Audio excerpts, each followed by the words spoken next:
On a quiet piece of flat land somewhere in the Carolina mountains, a large stone and steel castle sits silent after the divorce its king just went through.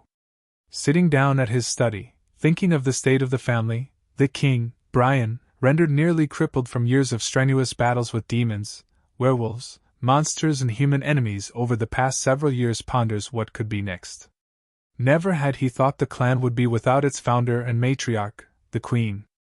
Over in the castle library, Mr. Giles, an elderly British librarian, and an expert in demons and magic, are teaching young students and clansmen the history of the clan and helping them through their transition into the world of magic and vampires. Downstairs in the training area, students are receiving training in hand-to-hand combat, using jiu-jitsu, ninjutsu, wrestling skills and commando-style training, by head trainers April, a former reporter from New York City, and Ziva David, a former Israeli Mossad assassin. In the medical wing, it's a mad rush as ER Dr. Allison Cameron and surgeon Dr. Robert Chase rush to help a new bunch of trauma patients and their bosses Dr. Greg House, a brilliant but temperamental and immature diagnostician, Dr. James Wilson, an oncologist and House's friend, and Dr. Lisa Cuddy, the dean of medicine, and House's on and off again lover, struggled to deal with the other patients. Down in the barracks, the clan's military might prepare for a scheduled scouting trip. Commanded by Guard Captain Richard the Seeker, Raul Kratos, a troubled but proud Spartan soldier from Greece, and Colonel William Guile, former professional street fighter and Air Force pilot, the Phoenix Clan Guardsmen aim to prove that the clan is alive and well. In a separate barracks, the king's newest ally, Commander Meredith, and her Templars have promised to work for the king to fight against corrupt magic, including demons, dark fae, and anyone who used blood magic for corrupt and destructive purposes. The armory is alive with the sounds of clanging steel and gunfire as new weapons are under construction and tested by Will Hayden, an old wily Cajun from Baton Rouge, and son-in-law Chris. Over in the corner of the armory, in the office area, Will's daughter Stephanie is dealing with the business side of running an armory. And up front, lead armorer Xander Harris is cleaning the guns and polishing swords. Noticeably absent on the weapons wall are the guns and daggers used by the Queen herself, as they have been retired. In the workshop, the builders and designers are very hard at work. Shop owner Jamie, a tough, no-nonsense man with a bald head, large, walrus-like, handlebar mustache, no-rim glasses and a beret, is in the upstairs office along with co-owner Adam, a tall red-headed man wearing nerd glasses, a black t-shirt, torn jeans and old steel-toe boots. They are busy planning the next build that the king has asked for. Down on the shop floor, builder and model maker Tori and his co-workers, artist Carrie and her husband Paul, welder and mechanic Scotty, and robotic expert and electronics engineer Grant are busy with other secret projects. In the gym, Scott Summers, a tall, handsome mutant with an optic blast that emits from his eyes that can eat through steel, his wife Jean Grey, a telepathic/telekinetic mutant, and Logan, who most refer to as Wolverine, a gruff muscular mutant with a skeleton made from unbreakable adamantium, the power to heal, and razor-sharp metal claws that protrude from his hands, are training young untrained mutants. Over in a near corner, Maggie Nelson, a teen mutant with chameleon-like abilities, is resting after a long workout of gymnastics and kickboxing. Out back near a row of large crypts, where the pure-blooded vampiric members of the clan dwell, an obstacle course is established, and the teenage superheroes known as the Teen Titans are exercising their powers and abilities. Robin, the Titan leader, is running the course and destroying practice dummies with his fighting staff. Cyborg, a half-human, half-robot African-American teen, is using his arm cannon to blast targets off of trees. Beast Boy, a green-skinned, elf-eared shapeshifter, is in the form of a gorilla to hurl boulders at Terra, a blonde teen with earth-moving powers, as she jumps them to test her abilities and agility. Starfire, an alien girl, is blasting targets with bolts of energy that fire from her hands and eyes, while Raven, a dark and mysterious girl with a dark past, sits quietly and meditates, watching her teammates train. Down in the depths of the castle, in the crime lab, forensic scientist Abigail Ciuto and lab technician Claudia Donovan are testing evidence from their colleagues' latest cases. Over at a laptop computer, off to the side, Federal agents Timothy McGee and Anthony DiNozzo are going over their own evidence to compare with the girls' findings and find the most effective way to resolve the cases. Over in a secret room that only the king is conscious of, lies Luca, a Frankenstein-like monster created by the queen to be her personal guard. The king gets to make a tough decision to destroy Luca and to create a more useful guardian of his own design. He stands up, grabs a black and silver cane with a skull handle, and slowly makes his way to an elevator heading down to the lab. Reaching the lab, he calls the lab techs to help him, as he can no longer pull, push, or lift, and has Luca's life support wires disconnected, and the 7-foot man monster wheeled outside. Knowing that fire is his only weakness, he brings along John, otherwise known as Pyro, a mutant with the power to command fire at will, and Zed, a powerful wizard, to help him. Luca is positioned in the center of the 1,000-acre property and left strapped to his gurney. At the king's command, Pyro and Zed unleash waves of searing hellfire, and Luca is converted into ashes in mere seconds. The king examines the ashes of the monster. He always liked Luca but knew it may reach this if the queen ever left. Nothing of the queen's was supposed to be spared. The king's servants, the harbingers, order of satanic monks blinded and mute to be utterly loyal, are commanded to find anything of the queen, and burn it. As the king stands there watching what has happened, 2 gorgeous women come to the king's side, one with dim red long hair with black goth/punk attire and her arms covered in demon and skull tattoos.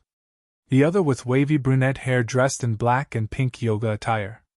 These are Amy and Trish, 2 former women wrestling champions now acting as personal escorts for the king. The king had hired them after a trip to a wrestling show in 2010. During the limousine ride home, the king made them vampires and made them serve him and the queen's every erotic need. Up in the attic, the clan's witches are writing spells and mixing potions. The 4 main witches the king calls upon in time of need are a family coven known as the Charmed Ones, the most potent force for good, or white magic in the universe. Prue Halliwell, the oldest, is mixing potions with young witch sisters Billy and Christy Jenkins. The next oldest sister, Piper, her husband Leo, a tall handsome white lighter, or a guardian angel for good magic, and younger sister Phoebe are writing new spells for the king to use. And the youngest sister Paige is reading from the Book of Shadows, a powerful magic tome, encyclopedia of every species of demon, and the source of the sisters' magic. Another pair of witches also are working on some new spells. Willow Rosenberg and girlfriend Tara McClay use their joined powers to keep a protective spell active to resist evil magic. Up on the roof in the sniper's nest, lead sniper and former Marine gunnery Sergeant Leroy Jethro Gibbs is giving orders to his crew. Domino, a mutant markswoman with the ability of probability manipulation, and a skilled hand-to-hand combatant, Deadpool, a mutant with uncanny athleticism and sword skills, but having a fractured mental state and having to wear a full face mask to hide a face that had been disfigured, and Reaver, a master thief, pirate and known womanizer from the distant land of Albion in the British Isles. Down in the communications room, Fiona Taylor, an Australian mercenary and squad commander of ENGSUB, is running her team through a new mission plan. Jennifer Mui, a British-born merc of Chinese descent and former MI6 agent, Chris Jacobs, a former U.S. Army soldier, and Matthias Nielsen, an ex-soldier in the Swedish Navy, are planning to conduct a raid on a club that had been taken over by drug gangs. The club, a strip club, belonged to the king as was in disuse for weeks. In the kitchen, Gambit, a Cajun mutant and a charming thief, with the ability to make anything he touches explode using its own kinetic energy, is playing poker with fellow X-Men Nightcrawler, a German-born mutant who has the appearance of a blue devil and can teleport anywhere, and Rogue, a young southern mutant who can rob any one of their life force by touch alone, therefore unable to touch or kiss anyone she loves. Also in the game is Rain, a half-human half-vampire hybrid, Spike, a British vampire with peroxide blonde hair and wearing a black shirt, jeans and a leather trench coat he took from a woman he killed back in the 70s in New York, and Faith, a rogue slayer with a gothic appearance and rebellious attitude. At the other end of the table are 4 mutant turtles. The Teenage Mutant Ninja Turtles. Leonardo, leader of the turtles; Raphael, the physically strongest of the 4 turtle brothers and possessing the shortest temper as well as anything at any time, can send Raphael into a passionate outburst. Donatello, the smartest of the turtles, a certified genius and skilled inventor. And Michelangelo, the quickest and youngest of the 4 and the most fun of the turtles, as Mike really likes to skate, surf, goof around and most of all eat pizza. Out in the woods that surround the property, the hunters and trackers are hunting food and potential enemies. Diana, the Roman goddess of hunting, along with the Black Whirlwind, a large, burly, hairy Chinese man who always smells like stale liquor, and Callisto, a mutant that has the power to track other mutants, is hunting for trespassers. Whirlwind takes the lead and spots a camp of humans in the distance. Diana readies one of her enchanted arrows and lands a shot, wounding a man, making it easier for Whirlwind to move in with his dual axes and make the kill. Callisto senses a stray mutant nearby and she alerts the others. They decide it's a trap and they devise a plan to lure the vagrant out of hiding. In the underground warehouse, where other than those who work there, only high-ranking clansmen can enter, Secret Service agents Peter Latimer and Micah Baring sweep the facility, doing maintenance and taking inventory of the warehouse's millions of dangerous magic artifacts. The clan hunts to keep them out of the hands of anyone that would not know how to use them properly or would use them for selfish and dangerous means. In the warehouse office, retired NSA agent and warehouse curator Artie Nelson is doing some cataloging work of his own. In the depths of the castle, in the dungeon, Warden Kara, a former Mord Sith assassin, is patrolling the many prisoners in her care. Prisoners kept as slaves, arrested for crimes against the throne or a menace to the city that the clan patrols on a nightly basis. The most dangerous people are stored down here. As Kara patrols the cell blocks, detectives Robert Gorin and Zachary Nichols lead down another prisoner. A human caught trespassing on castle grounds. He is denied his clothes and given a prison jumpsuit, then, as she does with every prisoner, beats them mercilessly with her agiles, magic batons that can cripple or kill anyone with a mere touch, then has the detectives lock up the beaten prisoner. In the throne room, a heavy gold-painted room and prominently featuring several heavy gold thrones with black and red velvet upholstery, the clan's highest-ranking members are having a meeting. Empress Sun Lian sits in her throne next to Countess Elizabeth Bathory. The king enters, and with help with the first enchantress, Marion Hawke, and the Inquisitor Evelyn Trevelyan. The clan's royal family are about to hold a trial of the human caught earlier for trespassing. After a lengthy trial, the prisoner is condemned to death by beheading. He is led outside where the Black Whirlwind awaits at the executioner's block. The prisoner is in place on the stump, and with one swing he is beheaded by Whirlwind's heavy axes. In an office on the far side of the throne room, Kaelin, Mother Confessor and the lover of Guard Captain Richard, with the ability to get anyone to tell the truth with her touch alone, Kaelin is debating what to do with 2 prisoners caught last week. Having already confessed them and getting the truth out of them, Kaelin needs to decide their punishment. After a prolonged debate with NCIS agents Denozo and McGee, she has decided to have them executed by firing squad. The 2 agents handcuff the prisoners and drag them out to a large tree where the build team awaits with Civil War-era muskets, packed and loaded, ready to fire at Kaelin's order. 6 shots from 6 rifles echo through the forest, and when the smoke settles, the 2 prisoners lie dead. In another part of the woods, Aiden, a vampire from Boston, Massachusetts, and roommate Sally, the ghost of a woman who was murdered by her fiancé, is out searching for Josh, their friend, roommate, and a werewolf. He has escaped his cage and is on a furry rampage. As Aiden and Sally are the sole ones that can control Josh when he transforms and goes wild. Aiden smells the scent of blood and he and Sally follow it into town to find Josh rampaging through the town square. Asian fires a tranquilizer gun and knocks Josh out, and then waits for Josh to turn human again. Then, with help from a group of people, they bring Josh back to the castle. Asian suggests humans forget what they saw and return home. In the garage, head mechanic Casey Jones is stripping the Queen's 2011 Dodge Intrepid down for parts, while assistant mechanic Forge repairs the clan's battle van, fitting it with an upgraded weapons system.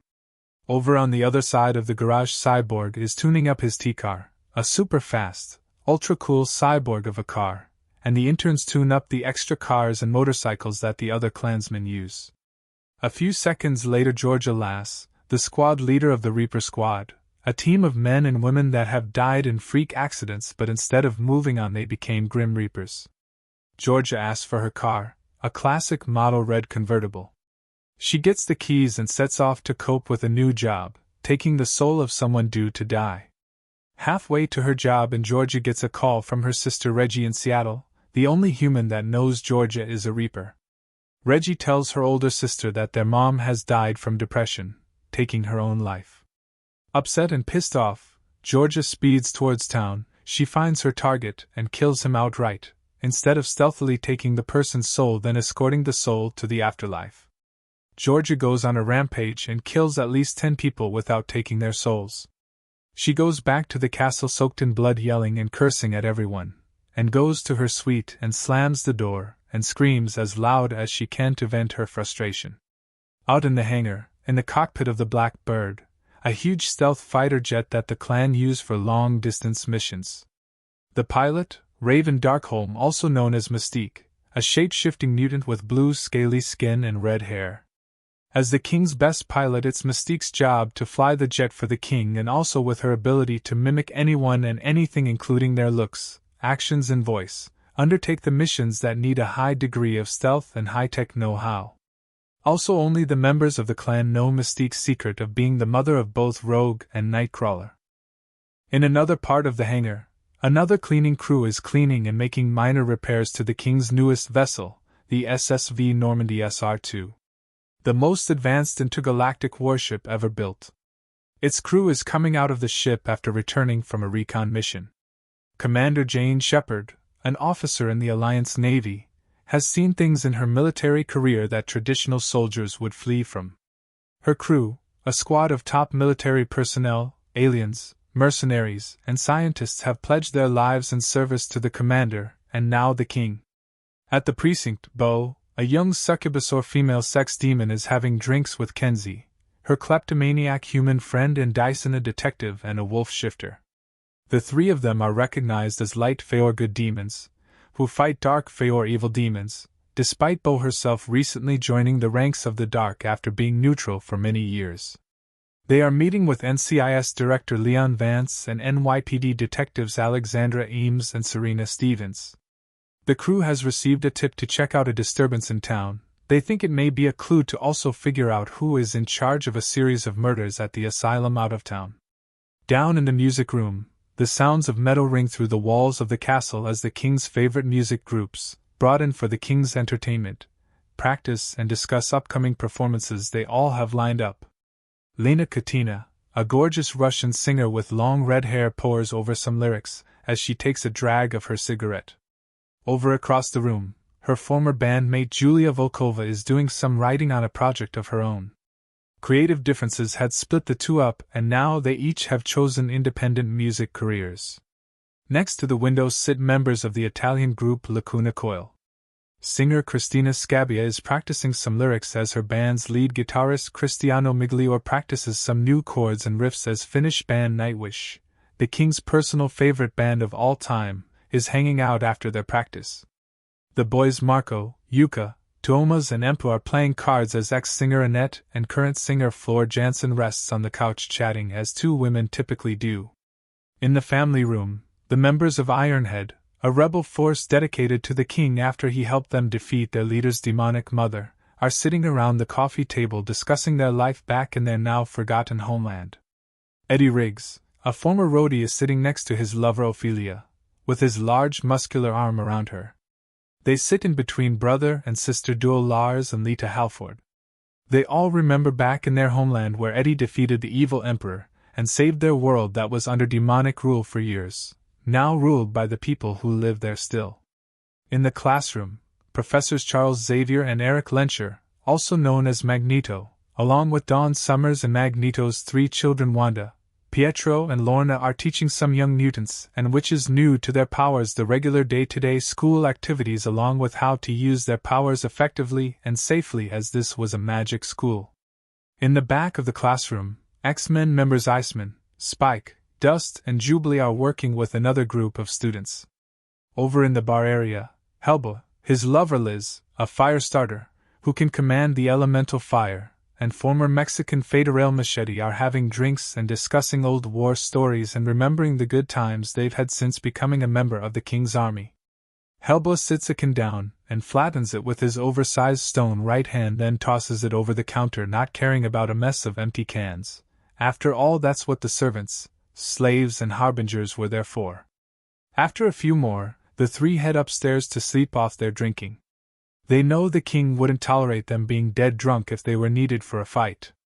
Upstairs in the girls' dorm, Kitty Pryde, also known as Shadowcat, a teenage mutant that can walk through solid objects, and Danielle Moonstar, a young Native American mutant from a Cheyenne tribe in Colorado, with the power to make dreams or nightmares a reality, along with Emma Frost, a telepath that also has the ability to turn herself into solid diamond to protect herself from harm.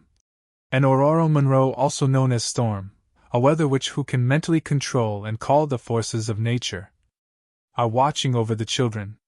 Wyatt and Chris, the sons of Piper and Leo, Stella, the young daughter of Carrie and Paul, and Amora, the oldest daughter of the king himself, upstairs in Castle Nursery. As the king sits silently thinking, he comes to a decision that he no longer wants help moving about. He decides he is going to ask for healing for his injuries. He limps across the room to the intercom and calls for Paige, Phoebe, Raven, Willow and Tara.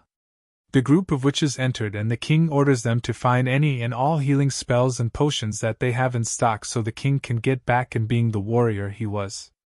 The girls scramble to find what spells they can while portions are either found or made. The king studies spells and picks the strongest one he finds. Prue and Piper come in to help with the spell to add their power to the spell to amplify its effect. In a blast of magical energy, the king returns to fighting shape and tosses his cane on the bed, no longer needing it. For the first time in months, he is able to walk without aid. The girls stand proudly as their king can once again fight at their side. And not a moment too soon as the alarm blares and they know it's now time for action. "Everyone in the war room," commands the king. The entire team meets in the war room and they plan what is to be done. At the asylum, inmates are going further insane as something is interfering with the peaceful calm the orderlies like to maintain. Something that only the inmates seem to be hearing. Suddenly the lights come out and a man, dressed in all black and wearing a mask, and a woman, heavily armed and scantily clad in a black bikini and corset, appears on the asylum grounds. "Find him, Ari, bring him to me," tells the man. Ari, a highly skilled and dangerous assassin and pet of the masked man, go off to find Rocco, the former advisor to the king of the infamous Phoenix clan, sent to the asylum, after an unexpected betrayal. Rocco sees Ari through his cell. He questions who she was as she leads him out of the asylum. Ari unties his straitjacket, then hands it to her boss.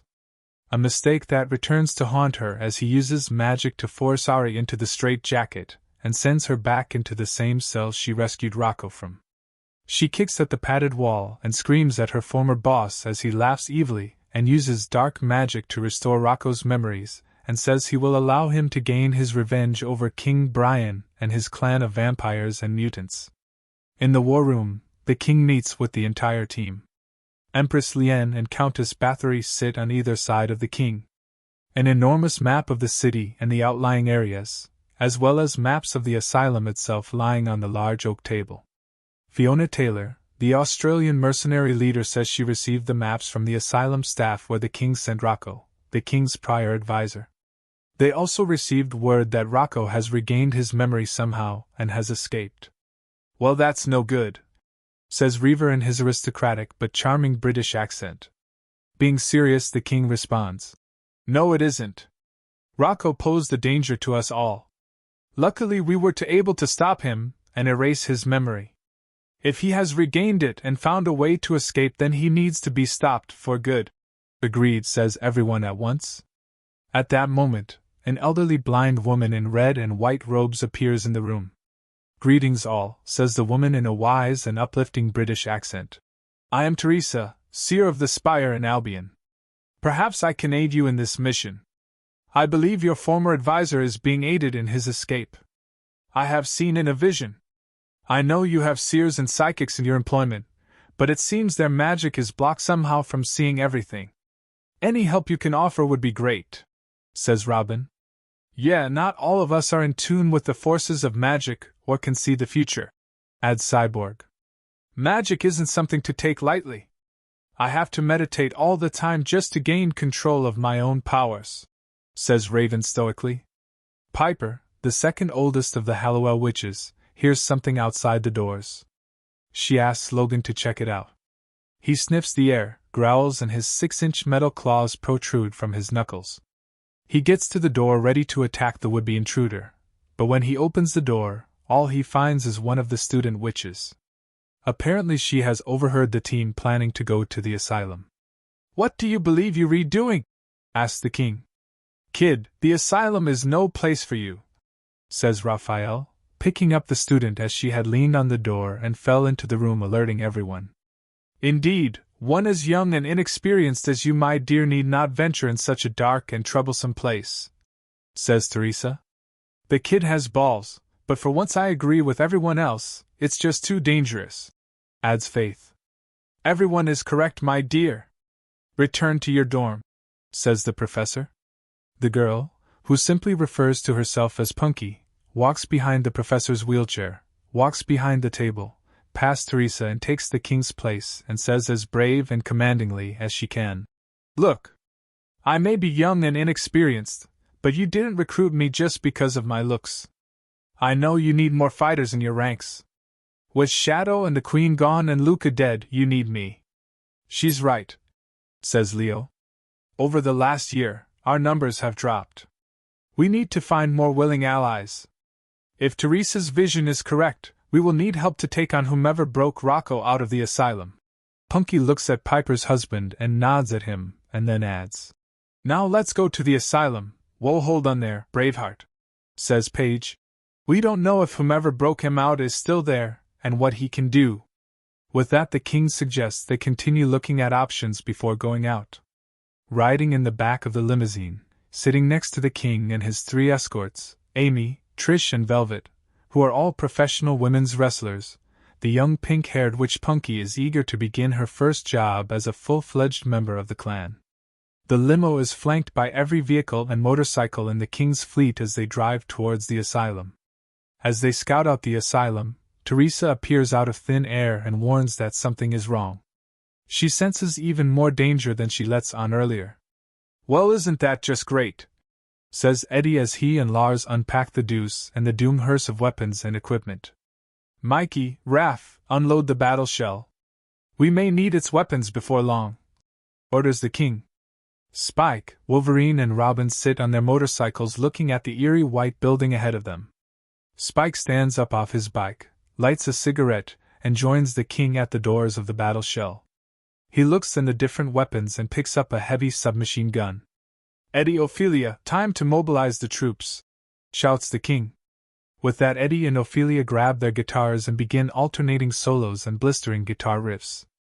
Eddie's solo is reminiscent of the early days of metal from the 1970s and 1980s, while Ophelia opts for a darker and more gloomy black metal riff. And within seconds of the duo finishing their solos, a horde of headbangers, young men with hardened skulls that are like wrecking balls, razor girls, rocker chicks armed with the husks of the ever-dangerous razor-fire boar, used as a powerful long-range cannon, and a troop of Thunderhog bikers stand at Eddie's side.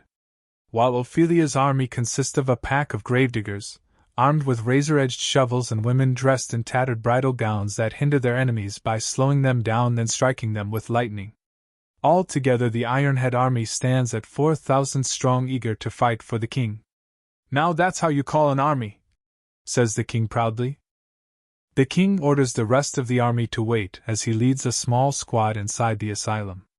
Take a look around, everyone, says the king. They go through reception and identify themselves by holding up badges. Then the king asks, My former employee was directed here a while back. Which room is he in? The king shows the receptionist an image of Rocco. She replies, A man and woman came and got him and took him out. The woman was left here. I believe the man did not like her anymore. Room 20. Down that way, go on. Reaver, watch this room. Anyone does something foolish, shoot them, orders the king. The rest of the squad enters the long, empty hall to Rocco's former cell. Punky grabs the doorknob and heats it up until it melts. As the door swings open, Tony and Ziva aim their guns at the woman inside. The king realizes she was the one who was betrayed by the man who took Rocco and orders the agents to stand down. "Stand up." "What happened?" asked the king. "My boss, that bastard betrayed me after he took Rocco. He restored his memory and has plans to come after you all. Well, looks like you're safe now. I'm guessing you want to get payback on your former boss. And if he has turned Rocco against us, then we just have to put an end to them both. Everyone out, I'm having the boom squad take this place down." Back outside, the king has Jamie to call his friends in the bomb squad.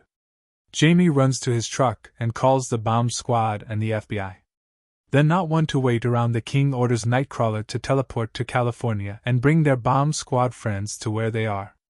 In a puff of blue smoke, Nightcrawler vanishes, then seconds later returns with retired FBI agent Frank Doyle and bomb squad member Sergeant J.D. Nelson and about 300 pounds of info and TNT. "Glad you could agree to help us, guys. We have a bit of a demolition project that needs doing," says the king. "Well, you called the right couple of fellas," says Agent Doyle. The bomb squad and several of the king's men help spread the explosives in and around the asylum, and rig everything to go off together with a detonation timer. Everyone rushes to their cars and motorcycles and flees the scene as fast as they can. 15 minutes later, the earth shakes as the asylum explodes in an enormous fireball and mushroom cloud. In the limousine, Ari, grateful for being rescued, swears her full allegiance to the king and the Phoenix clan. Back at the castle, Ari is put through the induction ceremony by the king, empress, and countess. Ari takes her place among the mercenaries down in the barracks. After hearing of his former assistant joining the king, the masked man becomes considerably angered. Knowing what she is fully capable of, he decides to send his men after the king and his new staff. "Nothing must interfere with my plans for owning this city." "Nothing," he screams. He calls his men to his chambers and commands them to find Ari and the king and wipe them out before they can discover what his plans are. Then he looks around to Rocco, lying unconscious on a medical table. "I will make you into the ultimate weapon. No one will stop us after I'm done with you," he says as he laughs maniacally. Back at the castle, Ari is adjusting to her new life. She tours around the castle, taking due note of where everything is. Later, she returns to the king's chambers to find him asleep in his study. Exhausted, Ari decides to let the king rest and take a nap herself in the king's bed.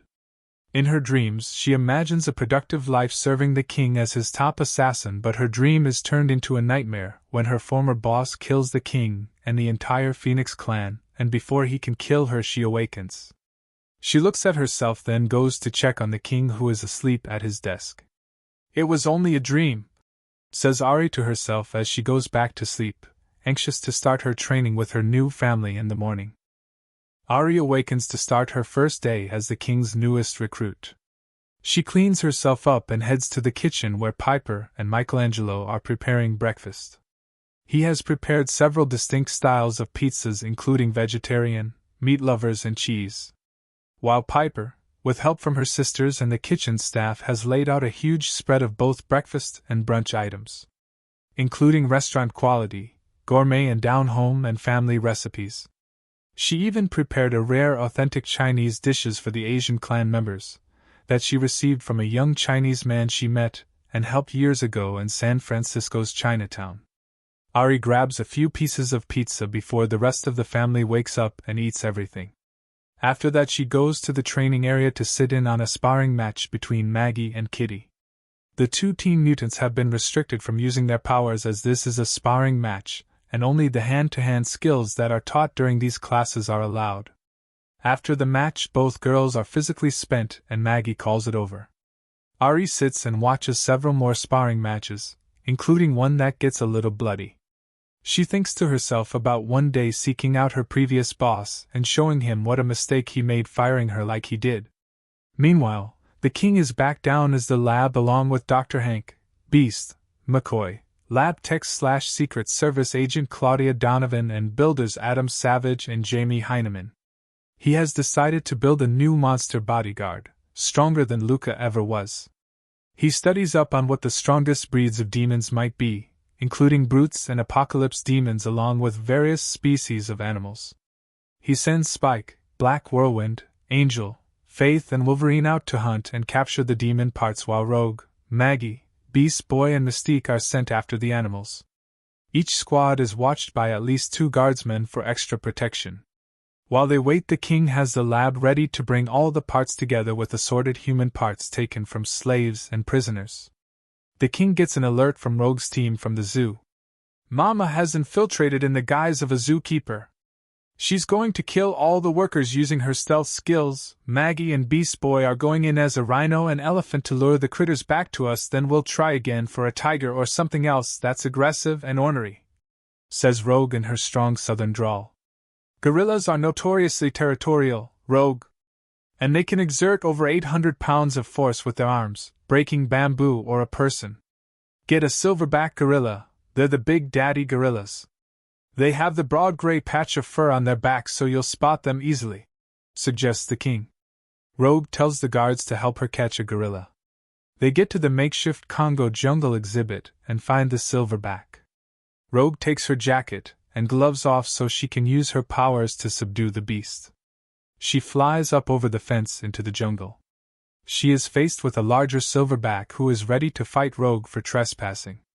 However, Rogue flies up and lands on his back and tranquilizes him by touching his head with her bare hands, absorbing his strength and vicious territorial attitude. She carries the gorilla out of the jungle as if he were a baby. Back on the jet, the animals are locked in crystal cages and they are transported back to the castle. The animals are led to the jet and the scientists, led by Miranda Lawson, hook wires to each one to transfuse their characteristics into the new humanoid shell the king and his lab techs have constructed. An 8-foot monster of a man, made up of innumerable demon body parts. Soon he will get the combined strength of the demons, the animals and the mortal parts he was constructed from. Forensic scientist Abby Ciuta lowers a lever and the lab lights up with electricity and all the animals' attributes are transfused into the latest monster bodyguard. Minutes later the monster begins to move. Holy Frankenstein, Batman, it worked! Smirks Claudia as she looks in amazement. Of course, did you expect anything else? Asks the king jokingly. The king stands in front of the monster, having planned him to be susceptible to mind control. The king telepathically orders his creation to be utterly obedient. The monster drops to one knee and says, "Yes, master." The lab is cleaned up and the king orders his creation to stay in the dark room in the back of the lab until the king calls for him. Back outside, Ari is receiving training from Angel and Spike to fight like a vampire. The boys set up the training dummy Buster dressed in a mask to mimic the masked man the clan is trying to fight to save Rocco. Ari swipes at Buster with her claws, striking the dummy in the head. Then unleashes a high spinning jump kick to knock Buster to the ground. The dummy's head is fitted with an accelerometer that is feeding information back to a computer in the workshop, where builders Carrie and Grant check the data and find that Ari's attack was lethal just with the claw swipe alone, putting out over 8,000 pounds of force. The data is relayed back to the king, who is interested in the progress Ari is making. He is happy to learn that Ari is learning as quickly as she is. The king takes a look at his other promising student, the young witch Punky. The teen pink-haired witches with Paige, Storm and Mr. Giles in the danger room, a high-tech computer-controlled training room where the mutant clansmen and those with magic come to train their powers. Punky is placed through an obstacle course in a simulation of the underworld, given a task to fight off demons to claim a prize at the end of each level of training. She makes it through 7 levels before being defeated by the simulation. The king speaks over the intercom. "Nice job, kid. Next time I wish you'd at least make it to level 8, maybe 9. Punky limps out of the training area and up to the medics to get checked, complaining of pain and swelling in her ankle. Dr. Cameron checks her and says she sprained it, but it wasn't that severe. She wraps it up and tells her to stay off of it for a few days to a week. Colossus offers to carry Punky back up to her dorm. She tries to walk on her own stubbornly but realizes she can't. She gives in and Colossus carries her upstairs.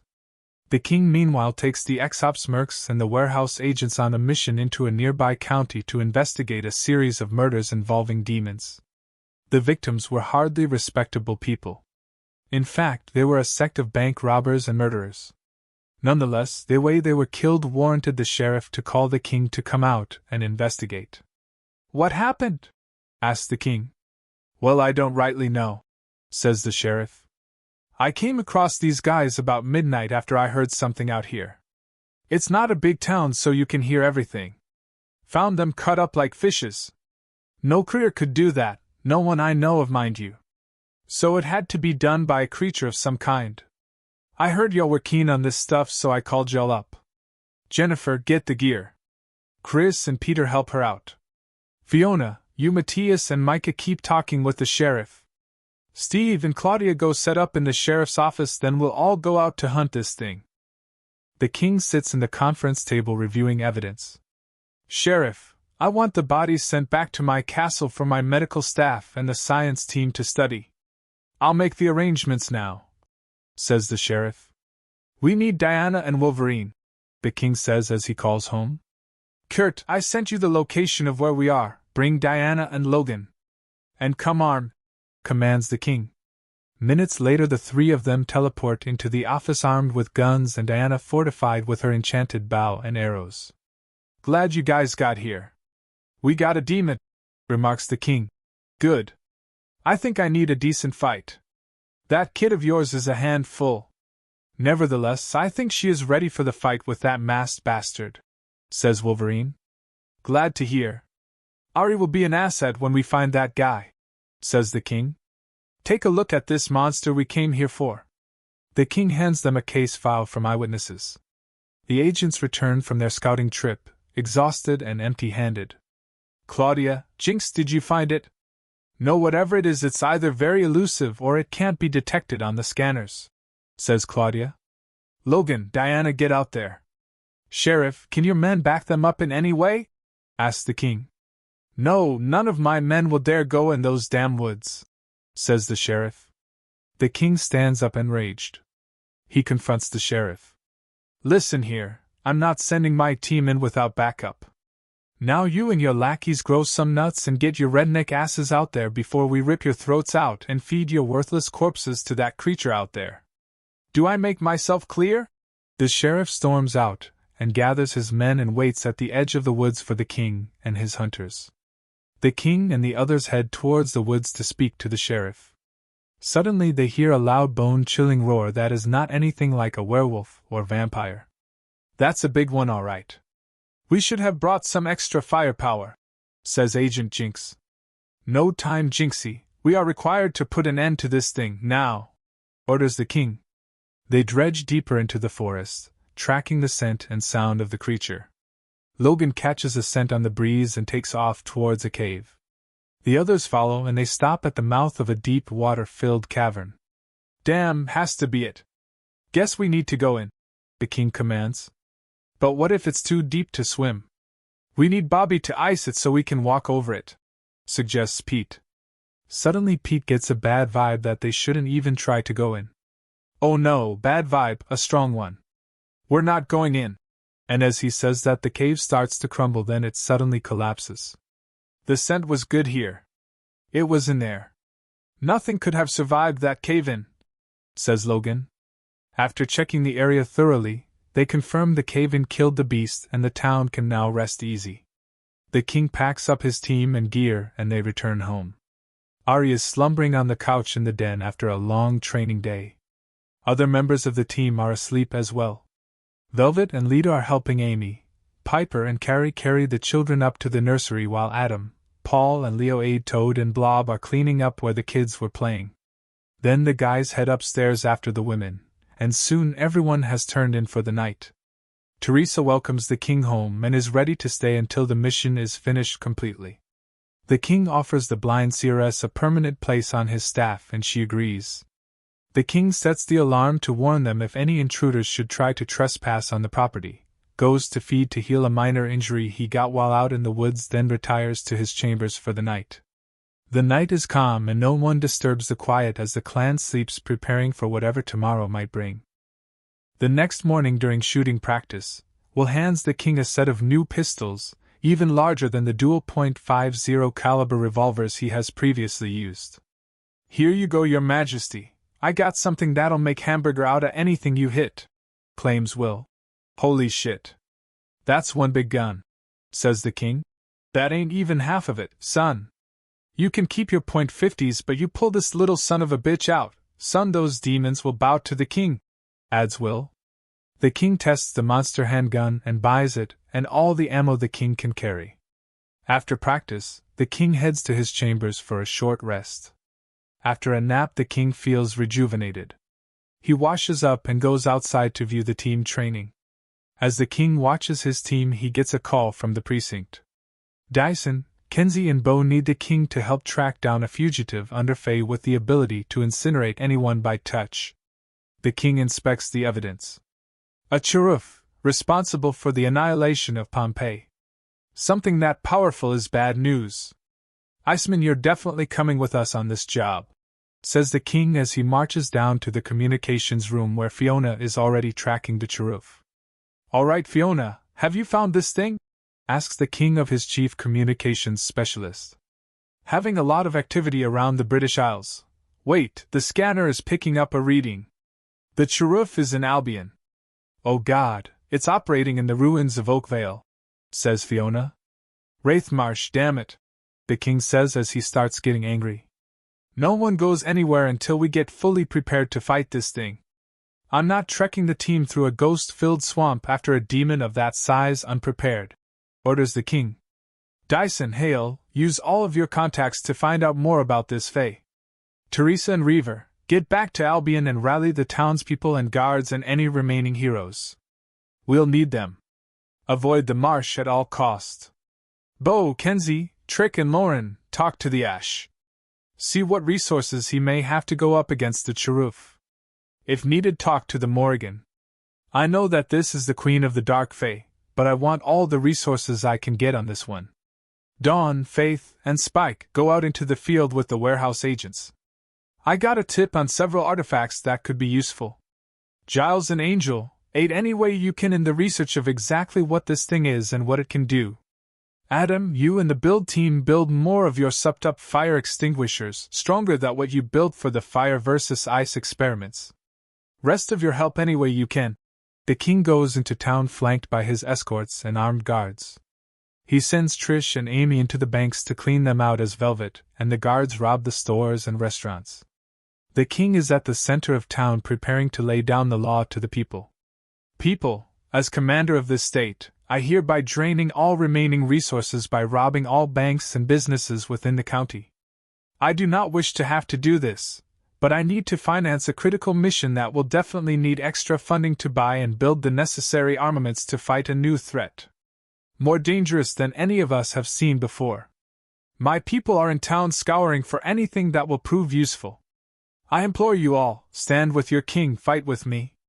Offer your hand and you will be given the tools and power to defend yourselves. Join me!" The crowd erupts in a raucous roar of applause and cheers. The townspeople come up and stand by the king, offering themselves to the king. The king casts a spell that transforms people into vampires instantly. They bow down at the king's feet. "Go, my people! Take the fight to the masked man, the phoenix will rise again." King finishes his speech and the crowd cheers, and dozens line up to have the king to turn them. Soon the king has a whole new army of thralls. The king's escorts and guards return the money and valuables to the castle, and the king follows with his new army. At the castle, the king pulls out maps of Albion and Wraithmarsh to study the region. All the reports of the creature seem to be coming from near or in the cemetery on the edge of the village, says Fiona over the intercom. "Tell Teresa and Reaver to return. We have to make a plan together and go after this thing." Orders of the king. The whole of the team gathers in the war room. Maps are laid out on the table along with files filled with witness reports, images and accounts of damages the cheruf has caused. The king gathers his strongest fighters and goes through the plan until he seems convinced it will work. The team raids the armory and head out to the back lot of the property where the king has a cullis gate set up. One by one, they stand on the cullis and are transported to Albion, They take a minute to figure out that they are on the shore of Bower Lake, an ancient and historic place that once was the site of the Guild of Heroes, Albion's training school for heroes. Teresa stresses that the Cullis Gate to Wraithmarsh is atop Brightwood Tower. So the king allows Teresa leads them through the woods beyond Bower Lake towards the entrance to Brightwood. After a few miles the king spots the tower. They climb the tower until they reach the gate near the top. The gate teleports them to the haunted ruins of Oakvale. The king leads his troops through the marsh keeping alert for the Cheroof. They pass the remains of the Shadow Court and take the path on the other side going up towards the cemetery, where all the reports were originating from. The king is on the bridge and looks down and out over the region scanning for the Cheroof. Through the fog, he sees the flames and smoke and leads his team down to the site. Through the swamp, weeds and forest the team track the Cheroof, following the obvious trail of destruction. The team tracks the monster to a huge tomb. Juggernaut charges the door of the tomb, bursting it open with his head. The team searches the tomb looking for clues, evidence, or anything else useful. Suddenly they hear screams and they follow them deeper into the crypt and find several villagers trapped by the Cheroof. Nightcrawler quickly teleports them out back to safety as the rest of the team move in to combat the monster. Storm turns the crypt into an ice cave to chill down the Cheroof.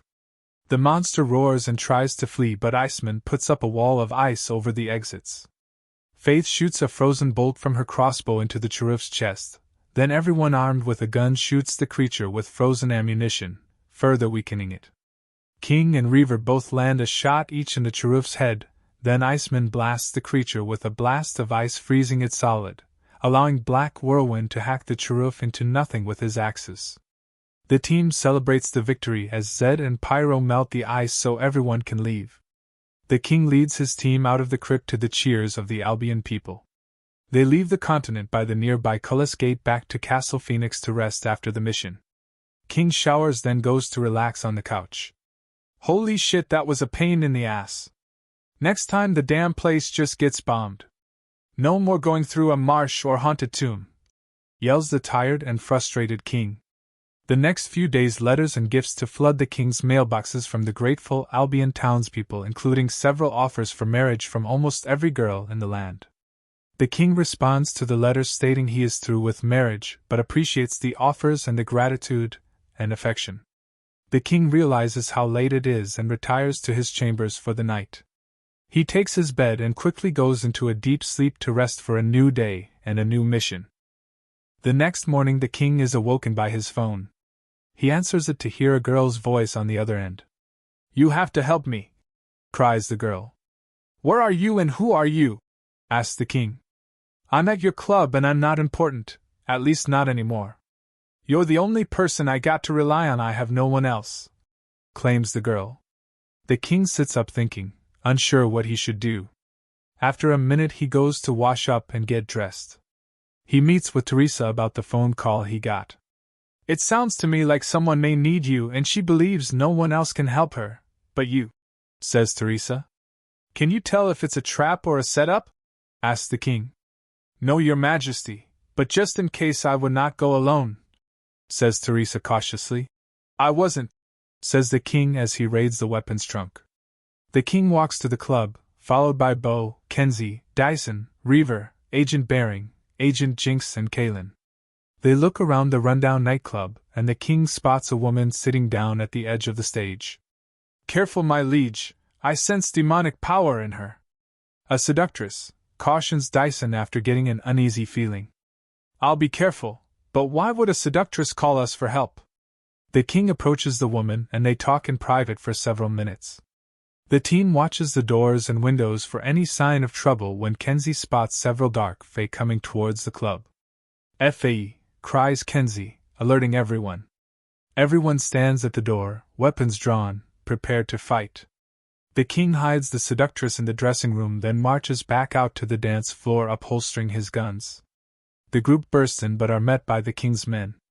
Dyson shifts into a wolf and begins ripping apart any fae that gets near him, or the king. Kalen slashes her way through the enemies with her twin daggers. Shots ring out, and bullets pass through the air from the guns of the king and Reaver. Micah and Steve meanwhile are paired off with several Fae attackers fighting them hand to hand. And Bo and Kenzie tag team another group of Fae.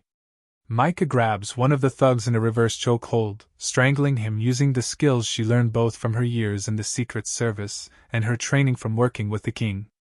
Bo takes a guy as he tries to attack Kenzie, touches his face, and he becomes her thrall, attacking the other dark Fae thugs. Then Bo's eyes glow an icy blue and she gets up close to him, almost kissing him, and inhales, robbing him of his soul. Kaylin uses the dark side of her confessor power, and instead of getting a thug to confess to why they attacked the king, she causes him to die at her touch. Reaver grabs a dangling curtain and uses it to wall run up to the higher level, perfect to land one of his famous long-shot kills. He aims his Dragon Stomper .48 flintlock pistols and fires a shot, taking out a thug on the far side of the club. As a pair of thugs rush the king, he turns vamp, his fingernails turn into 3-inch-long claws and his eyes turn pure black, and he roars out showing his blood-stained fangs. He slashes at one and grabs the other, snapping his neck. After the last 5 thugs are dealt with, the king reverts back in his human state, as does Dyson. The king checks on the seductress and sees her hiding in the corner. He assists her up and leads her outside where the others are waiting. The ride back to the castle is a quiet one. No one talks about what happened the rest of the day. The seductress thanks the king and pledges her services to him. The king knows the power of a seductress and says for her to stay away from any of the male team members unless she's being trained by them. She accepts and goes upstairs. The next day, the king meets with the seductress and asks her who is after her and why she would seek the king for refuge. My tribe. I never believed in hunting humans. I feed, yes, but I do not support needless killing as other demons do. And you were my last option. I'm a pariah in the underworld now. I cannot return. The king looks at Agent Steve Jinx, whose powers of telling whether people are lying or telling the truth, reveals the seductress is telling the truth. After learning the truth, the king calls a meeting in the war room. For an hour, the clan debates about what to do with the seductress. She should be stripped of her powers. Argyjavik, a Prothean soldier revived after a 50,000-year hibernation after the destruction of his race. I agree, a seductress, any demon for that matter, is dangerous. Adds Shepherd, the king's second-in-command. Majority of the clan agree, so the king makes a decision to strip the seductress of her powers, rendering her human. The king orders the witches make a fresh batch of the power-stripping potion, since the last of what they had was used years ago and they never got around to making more, due to their busy schedule and personal issues. The kitchen and attic are busy with mixing and spell casting, using every herb in stock. Soon the potion store is restocked, and one is reserved for the king to administer to the seductress. In the throne room, the king holds court, making a show of the seductress losing her powers.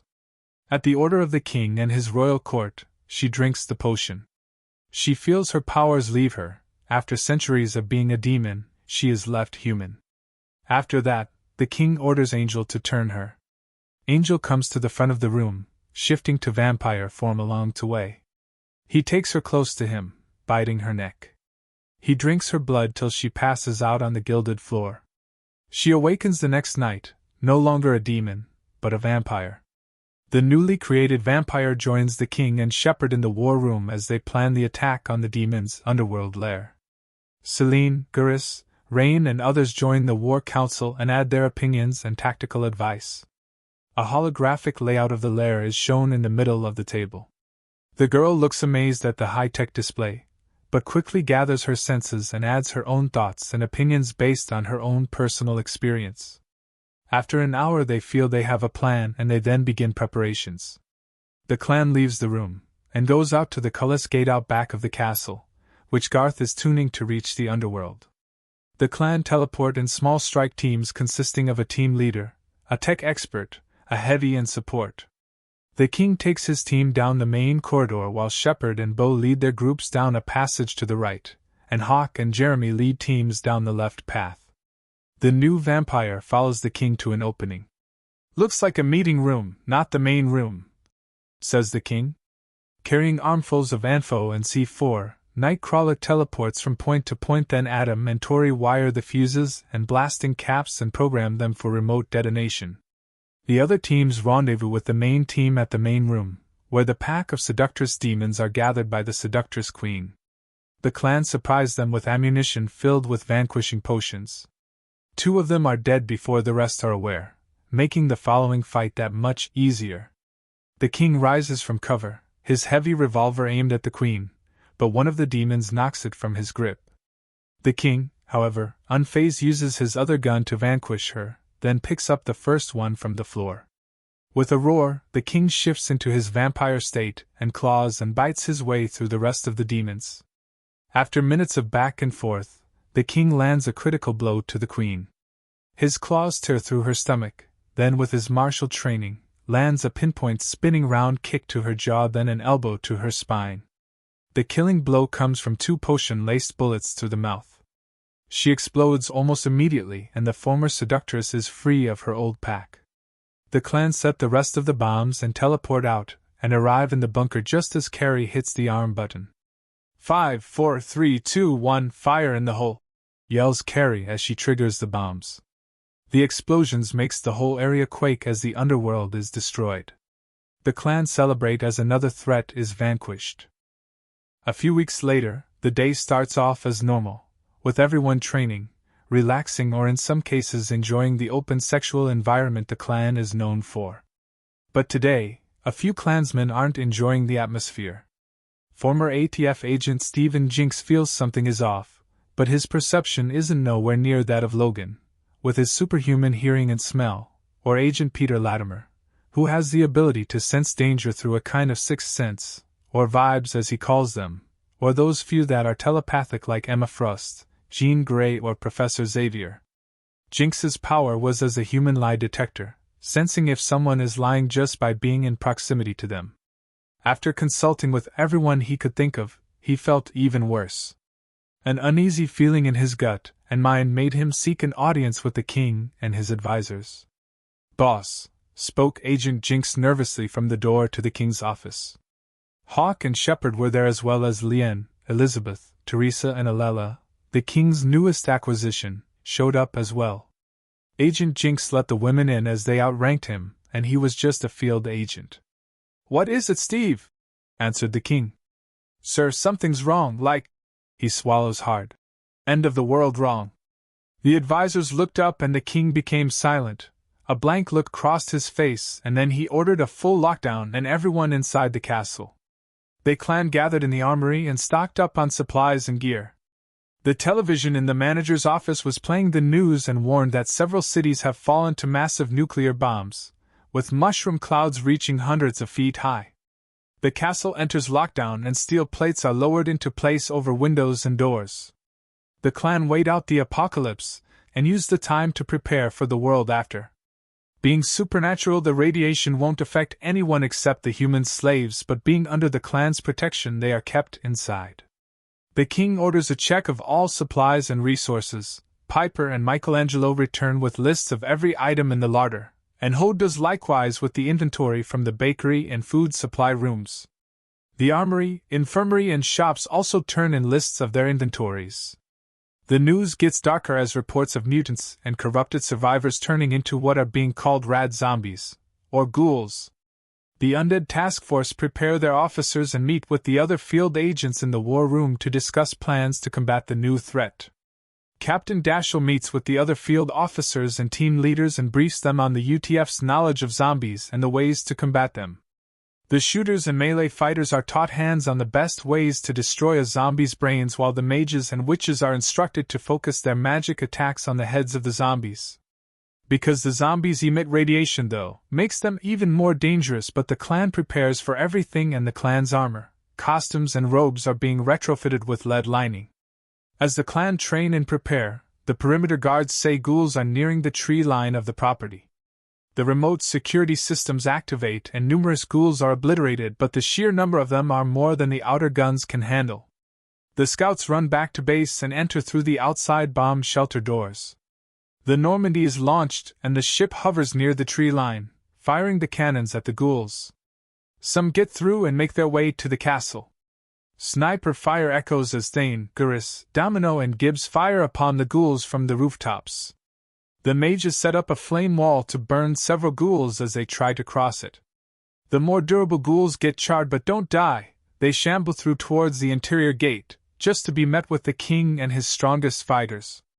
Logan snarls and lashes into the horde claws first. Shepard unleashes bursts of incendiary ammo from her Matic assault rifle, and Rain uses a whirlwind spin move to slice several ghouls to bits in a very short amount of time with her arm blades.